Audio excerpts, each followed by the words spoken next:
మన తెలంగాణలో ఆడవిళ్ళకి ఓడిబియ్యం పోసడం అనేది పెద్ద సాంప్రదాయం. చాలా మంది ఆడవిల్లలు వెయిట్ చేస్తుంటారు కదా! గల్ల ఓడిబియ్యం వండుకున్న రోజైతే పబ్బియ్యం, గొజ్జు పులుసు చాలా మంది ఇండ్లలో చేస్తారు. జబర్దస్త్ ఉంటది. మా అమ్మ గీయాల గదే రెసిపీ పట్టుకొచ్చింది. పాట చూపిస్తాంట. ముందుగా ఒక కుక్కర్ తీసుకోరి.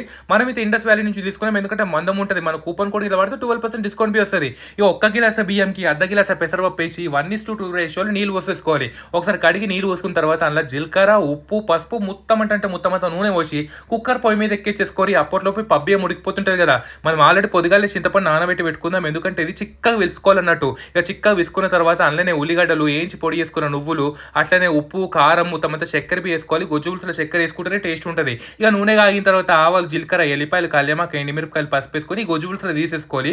గుర్తుపెట్టుకోవాలి మొత్తం కొత్తిమీర, చక్కెర ఉంటేనే టేస్ట్ చాలా మంచిగా ఉంటుంది అన్నట్టు. ఇక ఆడవిల్లలు ఓడిబియ్యం వండుకున్న రోజైతే ఈ పబ్బియ్యము ఇంకా గొజ్జు పులుసు ఆడ మందలో కూడా పెట్టేస్తారు అన్నట్టు. చాలా మంది దీనికి చాలా మంచిగా ఉంటుంది. మీకు ఇట్లా ఎరికైతే కమెంట్ చేయర్రి. నచ్చిందా?